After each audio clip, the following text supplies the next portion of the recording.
Electric generator. We have seen the experiments based on electromagnetic induction.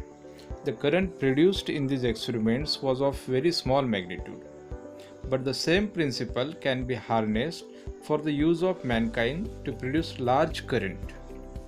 Here, mechanical energy is used to rotate the current carrying coil in a magnetic field around an axle, thereby producing electricity. This figure shows a copper wire coil ABCD kept between the two poles pieces of a magnet.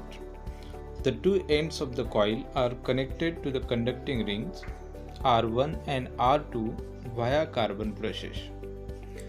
Both the rings are fixed to the axle, but there is a resistive coating in between the ring and the axle.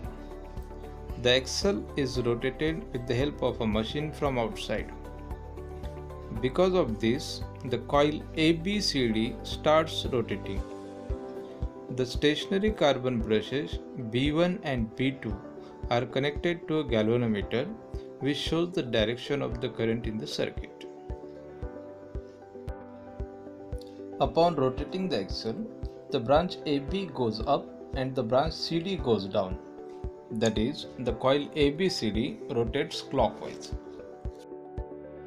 According to Fleming's right-hand rule, electric current is produced in the branches AB and CD in the direction A to B and C to D. Thus, the current flows in the direction A to B, B to C, C to D as shown by the arrows in the figure.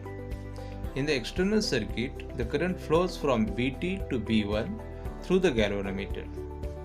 If instead of one loop coil, a coil consisting of several turns is used, the current of magnitude several times flows.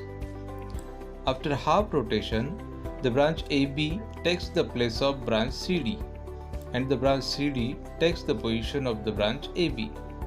Therefore, the induced current goes as D to C, C to B, B to A. But the branch BA is always in contact with the branch B1 and the branch DC in contact with B2.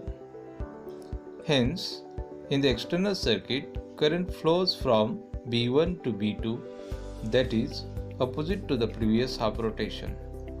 This repeats after every half rotation and alternating current is produced.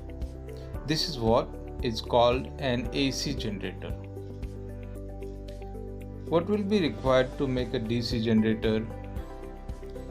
The DC does not change the direction in the external circuit.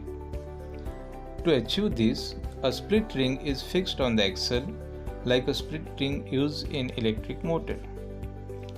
Because of this arrangement, the branch of the coil going upward is always in contact with one brush and the branch going downwards is always in contact with the other brush. Hence, the current flows in one direction in the external circuit. This is why this generator is called as DC generator.